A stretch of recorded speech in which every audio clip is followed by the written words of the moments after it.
السلام عليكم ورحمة الله وبركاته.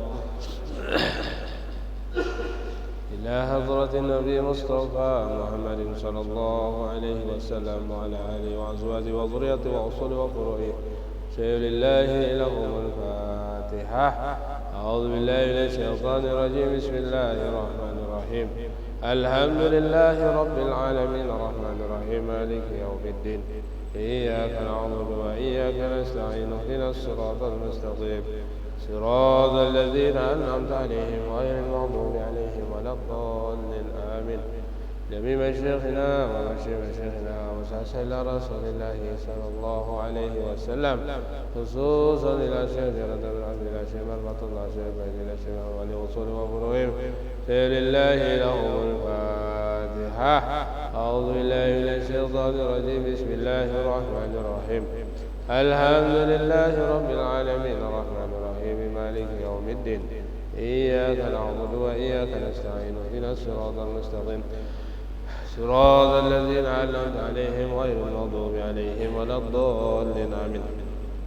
بآبائنا وأمهاتنا وأجدادنا وجدتنا تلامذنا وتلميذاتنا شهد الله لهم الفاتحة. أعوذ بالله من الشيطان الرجيم. بسم الله الرحمن الرحيم. الحمد لله رب العالمين الرحمن الرحيم مالك يوم الدين. إياك نعبد وإياك نستعين اهدنا الصراط المستقيم صراط الذين أنعمت عليهم غير المغضوب عليهم ولا الضالين آمين. نحمده ونصلي ونسلم على رسوله الكريم أما بعد. اللهم صل وسلم وبارك على سيدنا محمد الفاتح لما أغلق خاتم لما سبق ناصر الحق بالحق وهادي إلى صراطك المستقيم وعلى آله حق قدره ومقداره العظيم. رب اشرح لي صدري ويسر لي أمري واحلل عقدة من لساني يفقهوا قولي. Alhamdulillah, senantiasa kita bersyukur kepada Allah Subhanahu wa taala atas limpahan nikmat daripada Allah, nikmat iman, nikmat Islam, nikmat sehat, nikmat afiah, sehingga hari ini alhamdulillah kita bisa kembali hadir di majelis ini, majelis ilmu, majelis yang mendatangkan ridha Allah, rahmat Allah, majelis yang mendatangkan ampunan Allah Subhanahu wa taala. Mudah-mudahan nikmat Allah Subhanahu wa taala ini ditambahkan oleh Allah, diistiqomahkan oleh Allah. Amin ya rabbal alamin. Salawat serta salam tidak lupa kita haturkan kepada junjungan kita Nabi agung, Nabi besar Muhammad sallallahu alaihi wasallam. Mudah-mudahan kita mendapat syafaatnya pada hari kiamat. Hadirin jemaah maghrib, sama-sama mengharapkan ridha Allah. InsyaAllah malam ini kita akan membacakan hadis-hadis dari baginda Nabi Muhammad sallallahu alaihi wasallam sebagai motivasi kita dalam menjalankan perintah-perintah Allah. InsyaAllah kita akan membacakan hadis-hadis berkenaan dengan sifat takwa, karena takwa ini merupakan salah satu perintah Allah yang sangat penting, karena banyak sekali ayat-ayat dalam Al-Quran yang memerintahkan kita supaya takwa kepada Allah. Ittaqullah haqqa tuqatih fattaqullah mastata'tum qulu qawlan sadida ya ayyuhalladzina amanu taqullah wa may yattaqillah yaj'al lahu makhraja. Banyak sekali ayat-ayat perintah-perintah Allah dalam Al-Quran berkenaan dengan takwa. Maka perlu kita mengetahui nasihat-nasihat baginda Nabi sallallahu alaihi wasallam berkenaan dengan takwa, supaya kita ini bisa menjalankan, mengamalkan perintah Allah yang dimaksud dengan takwa ini. Karena orang itu kok bisa takwa, maka hidupnya akan nyaman, akan mudah, akan mulia. Karena dalam Al-Quran itu dikatakan wa may yattaqillah yaj'al lahu makhraja wa yarzuqhu min haitsu la yahtasib. Siapa yang takwa kepada Allah, yaj'al lahu makhraja, Allah akan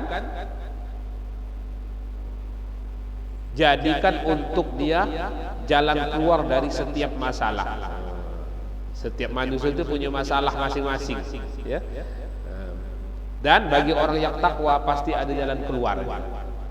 Dalam sebuah hadis dikatakan, seandainya langit dijadikan besi, bumi dijadikan besi, kemudian langit dan bumi itu dihantamkan, di tengah-tengahnya ada orang takwa, maka bagi orang takwa pasti ada jalan keluar.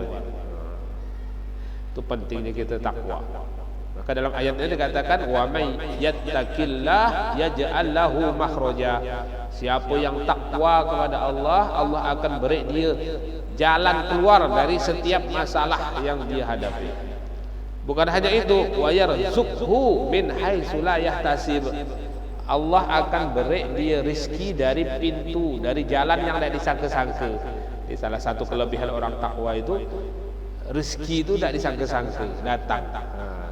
Yang dia tidak duga tapi malah datang. Yang mustahil menurut dia malah bisa dia dapatkan. Ini orang takwa. Seperti di zaman Nabi Musa, di belakangnya pasukan Fir'aun, ya, contoh orang takwa. Di depannya lautan, mau ditangkap. Seharusnya tidak ada jalan keluar lagi. Depannya udah laut, belakangnya tentara Fir'aun, ya. Seharusnya tertangkap, seharusnya mati. Tapi bagi orang takwa ada jalan keluar. Allah jadikan laut itu terbelah jadi 12 untuk jalan bagi Nabi Musa. Itu orang takwa. Maka kita akan membacakan hadis-hadis berkenaan dengan takwa. Wa an Abi Hurairah radhiyallahu anhu qila ya Rasulullah man akramun nas. Seseorang bertanya kepada Rasulullah, wahai Rasulullah, man akramun nas, siapa manusia yang paling mulia? Manusia yang paling mulia itu siapa wahai Rasulullah? Maka Nabi berkata, atqahum, orang yang paling takwa. Orang yang paling bertakwa di antara kalian, merekalah yang paling mulia di sisi Allah. Inna akramakum indallahi atqakum. Orang yang paling mulia di sisi Allah itu orang yang paling takwa.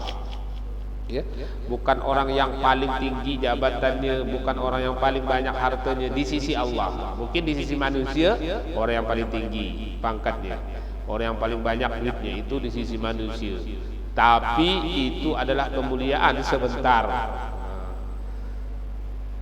Hakikatnya orang yang paling mulia di sisi Allah adalah orang yang paling takwa.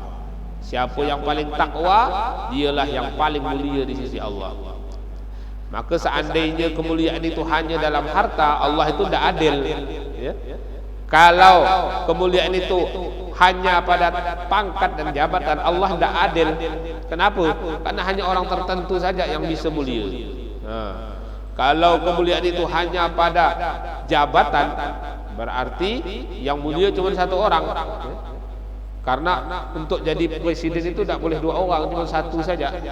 Kalau presiden 2 orang, hancur negara. Saya kok merintahkan naikkan bensin, saya kok merintahkan turunkan bensin. Jadi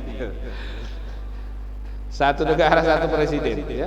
Seandainya yang mulia itu adalah orang yang jabatannya presiden, Allah tidak adil. Kenapa? Hanya satu orangnya yang mulia. Tapi ya, Allah katakan inna akramakum indallahi atqakum. Orang yang paling mulia orang yang paling takwa. Maka semua orang bisa jadi mulia, punya potensi untuk mulia. Karena semua orang ya bisa untuk menjadi takwa, tinggal mau atau tidak.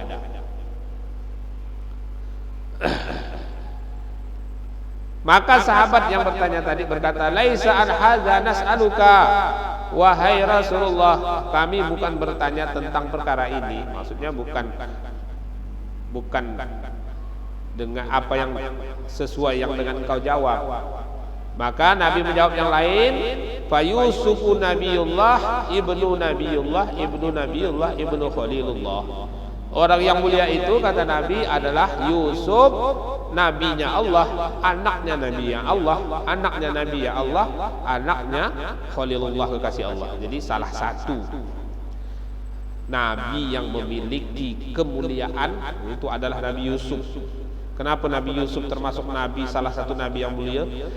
Bapaknya nabi, anaknya nabi, ya. Nabi Yusufnya nabi, bapaknya nabi, datuknya nabi, ya, buyutnya nabi gak?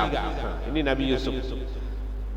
Salah satu kemuliaan yang Allah berikan kepada Nabiullah Yusuf yang tidak diberikan kepada nabi-nabi yang lain.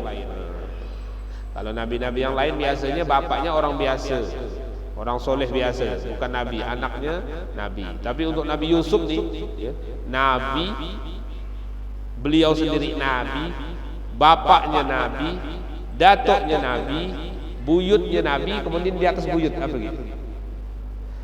Apa kalau bahasa Melayu? Hah? Canggah, kalau Jawa itu canggah, di atas buyut. Datuk yang keempat, itu nabi juga. Nah, itu Nabi Yusuf. Nabi plus raja. Nabi Yusuf itu raja di Mesir. Nabi juga, raja juga. Salah satu kemuliaan, ya, Nabi Yusuf. Sahabat tadi bertanya, siapa yang paling mulia? Kalau orang yang paling mulia secara personal, secara perorangan itu Nabi Yusuf, kata Nabi Muhammad. Maka yang bertanya tadi berkata, laisa an hadza nas'aluka.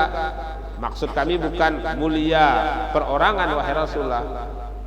Kemudian fa an ma'adinil arabi tas'aluni.